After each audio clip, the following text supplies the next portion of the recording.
उसके कान में अजान देकर बता दिया जाता है कि तेरी जिंदगी बड़ी मुख्तसर है, अजान भी हो गई है, अकामत भी पढ़ी जा चुकी है, जमात अब खड़ी होने वाली है। तो वो वक्त भी आ गया। आज पैकरे हिलाक मोहब्बत शेख मोहम्मद एजाज मरहूम नव्वर अल्लाह मरकदहू की नमाज जनाजा हम पढ़ रहे हैं। वो वक्त भी आने वाला है कि मेरी नमाज जनाजा पढ़ी जाएगी, आपकी भी नमाज जनाजा पढ़ी जाएगी, लेकिन वो भी मुकद्दर वालों की पढ़ी जाएगी। हर बंदे की नमाज जनाजा भी नहीं पढ़ी जाती, हर बंदे को गुस्ल भी नहीं दिया जाता।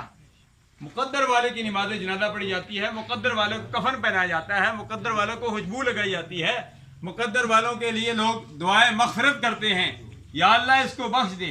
बाद लोग तो वो भी दुनिया में हैं जिनका पता ही नहीं चलता वो दुनिया से फानी को छोड़ के चले गए या जिंदा हैं या नहीं जिंदा हैं। कई लोग लोगों की नज़रों से ओझल हो जाते हैं। लोग सारी ज़िंदगी तलाश करते रहते हैं और सोचते हैं हम उनके लिए दुआएं मग़फ़िरत करें,